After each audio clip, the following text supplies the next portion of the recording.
बिस्मिल्लाहिर्रहमानिर्रहीम। अस्सलाम वालेकुम नाज़रीन, मैं हूं डॉक्टर अली और आप देख रहे हैं मेरा फेसबुक और यूट्यूब चैनल।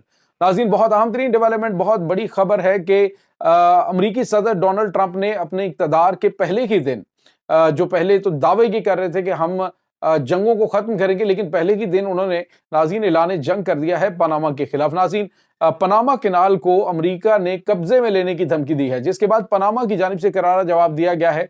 और इसके बाद नाज़रीन, रशिया और यूक्रेन के दरमियान जारी जंग को खत्म करने के लिए पुतिन और ट्रंप के दरमियान होने जा रही एक बड़ी अहम तरीन और हंगामी मुलाकात, इसकी भी तफसीलात आपके साथ हम शेयर करेंगे और बताएंगे आपको कि पनामा कैनाल अमेरिका के लिए बहुत ज्यादा अहम क्यों है और ट्रंप इतने गुस्से में क्यों है, वो फौरी तौर पे इसको कब्जे में लेने की बात क्यों कर रहे हैं। ये तमाम तर डिटेल आज के इस व्लॉग में आप जान पाएंगे।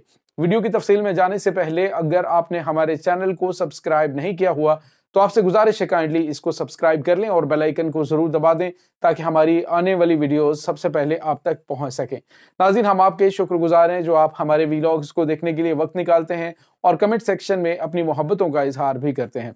नाज़रीन, डोनाल्ड ट्रंप ने इक़्तिदार संभाला, उसके साथ ही उसने ट्रूथ नाम का जो इसका ट्विटर के ऊपर यानी एक्स स्पेस के ऊपर है चैनल, उसके ऊपर उसने एक बड़ा दावा किया। उसने कहा जी कि हम पनामा से दोबारा अपना कंट्रोल, पनामा जो कैनाल है वो लेने के लिए हम कोशिश कर सकते हैं और पनामा का कंट्रोल हम दोबारा हासिल कर सकते हैं। नाज़रीन, सवाल ये पैदा होता है कि ये पनामा है क्या। नाज़रीन, बेसिकली ये अमेरिका ने 1914 में ये पनामा कैनाल बनाई थी और उसके बाद अमेरिकन प्रेसिडेंट जिमी कार्टर जो है उसने मुआहदे के तहत, चूंकि ये पनामा कैनाल बहुत अरसे तक अमेरिका के कंट्रोल में रहनी थी और उसके बाद नाज़रीन ये वापस जो है वो पनामा की उसमें चली जानी सी कंट्रोल में। 1974 में ये पनामा के कंट्रोल में हुई और फिर जो 90 की दहाई है उसमें मुकम्मल तौर पे पनामा ने कंट्रोल हासिल कर लिया।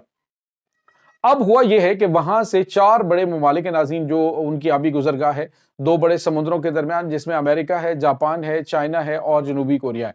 तो इनका ये बड़ा अहम तरीन रास्ता है। तो उसमें डोनाल्ड ट्रंप ने कहा जी कि हमसे बड़ी भारी जो फीसें वसूल की जाती हैं वहां से गुजरने के हवाले से, ये बड़ी गैर मुनसिफाना है। और दूसरा उसने कहा कि हमने, अमेरिका ने ये यानी कहा था कि इस पे कंट्रोल से पनामा का रहेगा, लेकिन यहाँ पर चाइना का असर रसूख बढ़ रहा है। तो नाज़रीन, अब जब उसने ये धमकी दी है कि ये चाइना के कंट्रोल में जा रही है, वहां पे असर रसूख चाइना का ज्यादा है, तो डोनाल्ड ट्रंप ने कहा कि हम यहाँ पे इसकी इजारादारी चाइना की कायम नहीं होने देंगे और इसके ऊपर हम मुकम्मल कंट्रोल हासिल करेंगे और उसको दोबारा अपने कब्जे में ले लेंगे। कब्जे की बात पर नाज़रीन, जॉर्ज राउल इनका जो प्रेसिडेंट है पनामा का, उसने दिया है एक करारा जवाब। उसने कहा है कि डोनाल्ड ट्रंप का बयान इंतहाई गैर जिम्मेदाराना है। हम अमेरिका के साथ एहतराम और जो मॉरल वैल्यूज हैं उसके अकॉर्डिंग ताल्लुकात कायम रखना चाहते हैं। और उसके बाद उन्होंने कहा कि जहां पे किसी का ना चाइना का है, ना जापान का कंट्रोल है, ना ही अमेरिका का, ये पनामा जो है वो पनामा के लोगों की मलकियत है और इस पे कंट्रोल, एक एक मीटर जो है ये हमारे कंट्रोल में और हमारी प्रॉपर्टी है।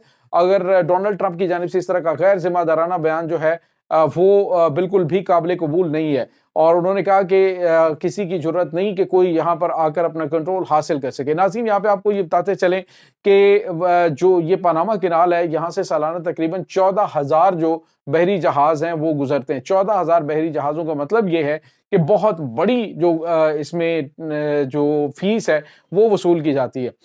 नाज़रीन, यहाँ पे आपको ये बताते चलें कि पाकिस्तान के अंदर तो पनामा लीग के हवाले से आपको पता है कि चीज़ें वो काफ़ी ज़्यादा आई, तो आपको पनामा इस हवाले से जहन में होगा कि पनामा लीक्स और पनामा से रिलेटेड, तो इस हवाले से ये बड़ा अहम है। तो अब नाज़रीन, ये जो पनामा कैनाल है इसके हवाले से बताते चलें कि इसमें पिछले साल जो मुनाफा इन्होंने बताया वो 5 अरब डॉलर था, यानी बहुत बड़ी रकम है। 5 अरब डॉलर सिर्फ इस कैनाल से गुजरने वाले जहाज़ों से वसूल किया। और अमेरिका जो है वो ये कह रहा है कि हम यहाँ पर किसी का कंट्रोल नहीं होने देंगे, हम इसको हमने बनाया था और हम दोबारा कंट्रोल में ले लेंगे। हालांकि वो एक मुआहदा था कि आप बनाएंगे और इतना अरसा यानी 1914 से लेकर 1974 तक अमेरिका ने वो टैक्सेस वसूल किए और वो जो उसके ऊपर पैसा और इन्वेस्टमेंट उसने की थी वो पैसा उसने वसूल कर लिया। लेकिन अब जो है वो अमेरिका कह रहे हैं हम दोबारा उस पर कब्जा कर लेंगे। तो नाज़रीन, ये एक दूसरे लफ्जों में कहिए कि धांधली, जबरदस्ती और सुपर पावर का जो एक उसकी ताकत है वो उन्होंने जाहिर करने की कोशिश की है। लेकिन नाज़रीन, चाइना का भी इस हवाले से कंट्रोल काफी ज्यादा अहम है। अगर ये मामला हुआ तो नाज़रीन पनामा के ऊपर भी एक बहुत बड़ी जंग छिड़ सकती है, बड़ा फ्लैश पॉइंट पनामा बन सकता है अगर अमेरिका ने यहाँ पे हठधर्मी करने की कोशिश की तो। इसके बाद नाज़रीन आपको ये बताते चलें कि एक और बड़ी और अहम तरीन डेवलपमेंट है। अमेरिकी सदर डोनाल्ड ट्रंप ने कहा है कि मेरा राब्ता हुआ है रूसी सदर व्लादिमीर पुतिन से। पुतिन जो है वो मुझसे फौरी तौर पे मिलना चाहते हैं और मुलाकात जो है वो जल्द से जल्द हमारी होने जा रही है और बात करेंगे ये जो रशिया और यूक्रेन के दरमियान जारी जंग है उसके हवाले से। नाज़रीन जब से जो बाइडन जो है उसने अमरीकी हथियारों के इस्तेमाल के हवाले से परमिशन दी थी तब डोनाल्ड ट्रंप की जानिब से मुसलसल तनकीद का निशाना बनाया जा रहा था कि ये पागलपन है, रशिया एक वार मशीन है और ज़ेलेंस्की को भी उसने यही मशवरा दिया था कि वो जो कुछ उसके पास है उसको इत्तफा करे और जंग को बंद कर दे, लेकिन तब तो बात ना मानी की। लेकिन अब नाज़रीन खबर ये आ रही है कि जो इन्होंने काफ़ी ज़्यादा अपने डॉक्यूमेंट्स तैयार कर लिए हैं और ये डॉक्यूमेंट्स जो हैं वो जंग बंदी के हवाले से हैं। अमेरिका की जानिब से अब मज़ीद कोई एड वगैरह इनको नहीं दी जाएगी, कोई मिलिट्री और कोई मदद फराहम नहीं की जाएगी। बरतानिया ऑलरेडी मैंने आपको प्रीवियस व्लॉग के अंदर बताया कि वहाँ से पतली गली से निकलने के चक्कर में कि हमारे पास अफरादी कुव्वत की कमी है, हमारे तकरीबन 22,000 ऑफिसर और जवान वो रिज़ाइन कर चुके हैं। आने वाले दिनों के अंदर हमारे लिए मज़ीद मुश्किलात और फ़ौज एक बड़ी जंग के लिए मुकम्मल तौर पे तैयार नहीं है, लिहाजा वो इस जंग को नहीं लड़ सकते। तो नाज़रीन आज आके पीछे रह जाते हैं यूरोपीय ममालिक। यूरोपीय ममालिक इस वक्त बुरी तरह से फंसे हुए हैं। वो ये समझते हैं कि अगर बरतानिया निकल जाता है, अमेरिका निकल जाता है, अमेरिका तो एक अपना हथियार बेचेगा। वो तो ये चाहेगा कि चूंकि डोनाल्ड ट्रंप एक ताजर है, वो इनकी जेब में यूरोप की खाली करवाएगा और उसने क्या करना है कि अगर ये जंग जारी रहती है तो डेफिनेटली अमेरिका के ये फेवर में है, लेकिन जो इसको यूक्रेन को पैसा अमेरिका की जानिब से दिया जा रहा था वो पैसा अब यूरोप की जानिब से दिया जाएगा। पहले की नाज़रीन यूरोप के हालात बहुत ज्यादा फाइनेंशियली खराब हो रहे हैं और हालात इस नहज पर पहुंच सकते हैं नाज़रीन के यूरोप अगर ये जंग शुरू कर लेता है और ये लंबी जंग चलती है तो यूरोप एक बहुत बड़ी तबाही से दो चार हो सकता है। खुद इटली की जो वजीर आजम है उन्होंने कहा है कि डोनाल्ड ट्रंप के ऊपर यानी अमेरिकन जो प्रेसिडेंट है उसके ऊपर एतमाद नहीं किया जा सकता। तो नाज़रीन इसमें कोई शक नहीं, डोनाल्ड ट्रंप किसी वक्त कोई भी पांसा पलट के कोई फैसला कर सकता है। तो ये इस वक्त ताज़ा तरीन मामला चल रहे हैं जिससे यूं लग रहा है कि आने वाले दिनों के अंदर एक और बड़ी जंग जो है वो शुरू होने का खतरा है।